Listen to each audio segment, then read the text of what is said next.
Hi everyone. How are you doing today? For today's quick guide we have, not one, but two Pokemons.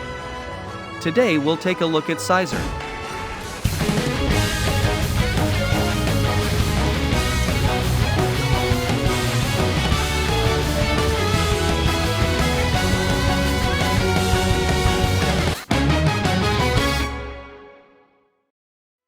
Despite the terrible release, this Pokemon has seen some changes, and since then he has proven himself as one of the strongest picks in the game. Due to his unique evolution mechanics, you can play the whole match as either Scyther or Scizor. Scyther heavily centered around his offensive abilities, being capable of taking out opponents in a single sudden burst of damage, but this comes at a cost. Scyther also has really low defenses, making him a tricky Pokemon to play properly, especially when helping your friends in teamfights. So if you're paying attention, you notice that Scyther behaves like a speedster and should also be played in the central area to make sure you can be at a higher level, making sure your damage will be enough to KO any Pokemon on the opposing team. On the other side, we have Scizor, the defensive choice. This one can't make your enemies disappear instantly when you show up. Instead, Scizor deals constant damage to his opponents while recovering his own health, and paired with his unreal defenses, you'll for sure have time to stick to your opponents for enough time to take them down. This one may look too perfect, and almost is. The best way to fight against Scizor is to deal more damage than he's able to recover. You can do that with some ranged attackers like Cinderace or Glaceon.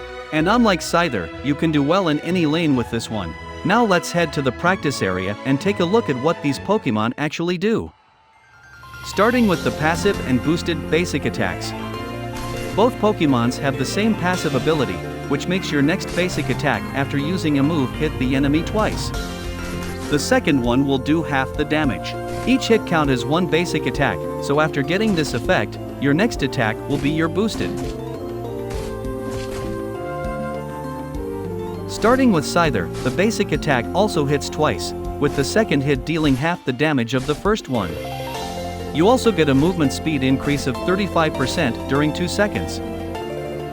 For Scizor, the basic attack will increase your defenses by 25% during 6 seconds, stacking up 3 times. Getting another stack on this effect will reset the duration. You also reduce your target's movement speed by 30% for 2 seconds. Both Pokemons have the same early game. You start the game as Scyther and learn the first 2 moves at level 1 and 3. So your first choice is to pick either Fury Cutter or Quick Attack. Let's start with Fury Cutter, which is my preferred first move, unless I'm heading towards the central area. Scyther attacks twice, hitting every enemy in that area. The second hit deals more damage, and as you can see, you move forward during the animation, so it's harder to run away. This is the best option to secure farm while getting your first levels. It isn't great, but it's what we have here. It's also important to remember that after using each move, Scyther's passive will trigger, making your next basic attack deal a ton of damage. Your other option is Quick Attack. There's not too much going on here. It's just a regular dash that deals a small amount of damage. But it's always nice to have some option that allows you to jump through walls. Next, on the first move slot we have the moves that will dictate whether you will play the game as Scyther or Scizor. You get to pick either one at level 5 and they receive their upgrades at level 11. Your choices here are Bullet Punch or Dual Wing Beat. If you want to play Scizor, you have to pick Bullet Punch.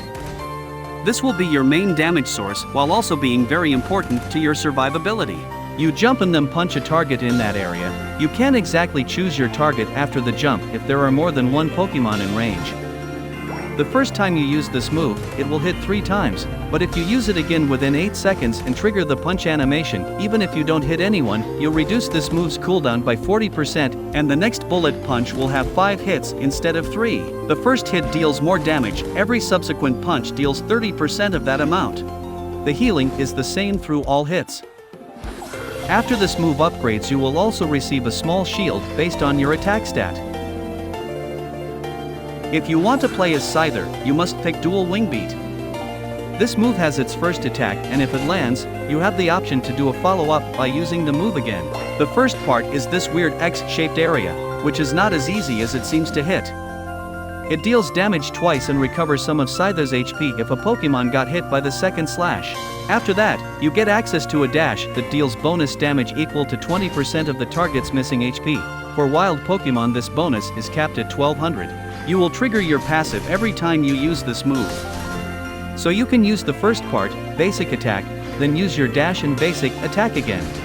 After enough practice, you'll be able to understand how to get the most value out of your passive to maximize your damage output. And always remember that this dash is a really good tool to finish off your targets as well as the main objectives in your matches. After this move upgrades, it will deal more damage on both the slashes and the dash. You will get to pick a new move for the second slot at level 7 and are upgraded at level 13.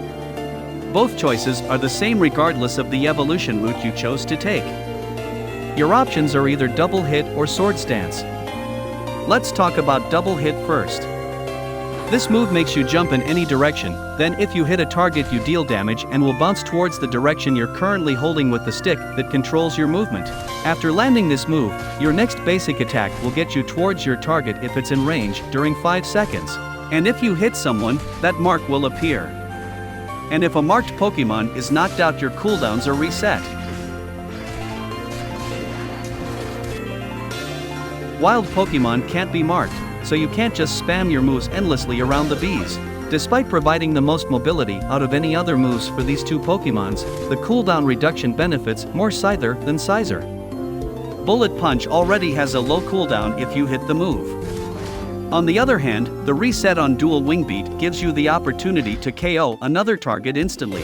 It takes a lot of skill to properly chain those resets while not getting caught by your opponents, but when it works, it's definitely the most satisfying thing you can do with Scizor. After this move upgrades, the cooldown will be reduced by 1. And your remaining option in this slot is Sword Stance. It's a small dash yet again. But this time it doesn't deal any damage. Instead, you'll receive a buff that increases your attack during 5 seconds. During this time, your attacks will fill that gauge under your health bar. Once it's full, you'll release an attack that goes towards the direction you're facing. It takes a total of 8 hits to completely fill that bar. After this move upgrades, you will receive half the damage during your dash animation. I find this one easier to use with Scizor, since Bullet Punch by itself can build more than half the meter you need to get that extra attack. The last thing we need to talk in this section are the Unite moves. And yes, there are 2 different ones. Let's start with Scizor's Unite. You'll immediately dash towards your target, dealing damage and reducing its movement speed by 40%. After that, you will create these clones that also deal damage and slows the target. But that's not all. You can use the move again within 8 seconds to shove enemies towards the designated direction, dealing damage and stunning your opponent if it hits one of your clones. It's a great tool to close the gap between you and your target while quickly being able to KO frail targets. The second part of the Unite is easier to miss. It looks like Trevenant's Horn Leech.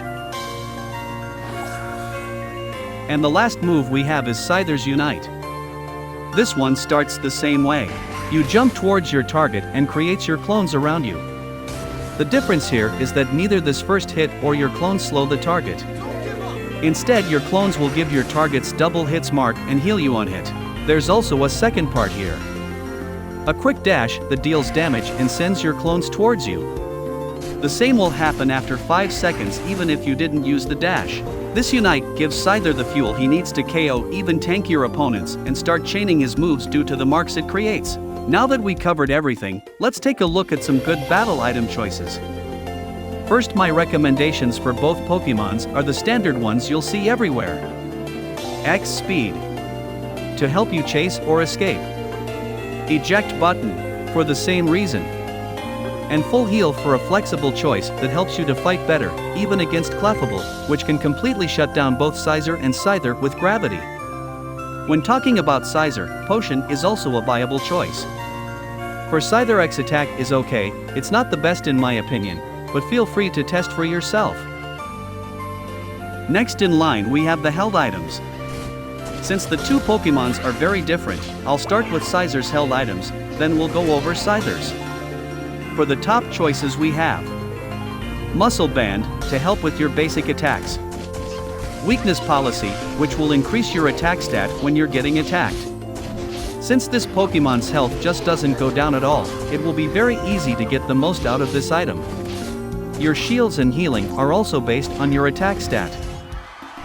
Razor Claw will provide extra damage after your moves. This is great since you can spam Bullet Punch throughout the match. Focus Band, to help keep you alive. Attack Weight will increase your damage, healing and shields at the cost of having to score. Buddy Barrier and Energy Amplifier will help you with your Unite move with either a shield or increased damage. Scope Lens will help a bit with your critical hits, but it doesn't help that much with this Pokemon. As far as the rest of them, you can test everything and see what works best for your playstyle. Just don't pick anything in the last tier. Never. For Scizor there are a few changes. Although Muscle Band and Razor Claw are still among the best choices, they provide more value here, since they help you a ton to maximize your damage output. The same for Scope Lens, having a higher critical hit chance with even more damage will sometimes help you to quickly take down your opponents. Energy Amplifier makes it way easier to start chaining your KOs after uniting. Attack Weight still works here, but it's a little harder to stack with Scizor if you play in the central area. Buddy Barrier and Focus Band are not as good as you might think here. Scizor dies so quickly that most of the time you'll not be able to get any benefit from using those. The same goes for Weakness Policy. And to close things out, here are some good emblem color for you to prioritize when building your own setups. Since most of us only use 3 different emblem setups, my recommendations are the brown emblems for extra attack and the white emblems for extra health. Those 2 colors will help with most of the Pokemons that rely on their attack stat. If you want to play Scizor, you can also equip some emblems that give you extra critical hit chance. For Scizor, you can also consider increasing your defenses, since your boosted attack will multiply those bonuses. And that's everything you need to know to be able to properly understand how to play with these Pokemons. Remember to try different combinations to find out which one is the best combination for your playstyle. I hope this guide was helpful and that you learned something new. And if I missed something, please let me know in the comments below. Also, if you want to see more guides like this, please consider subscribing. As always, thank you for watching. And until next time.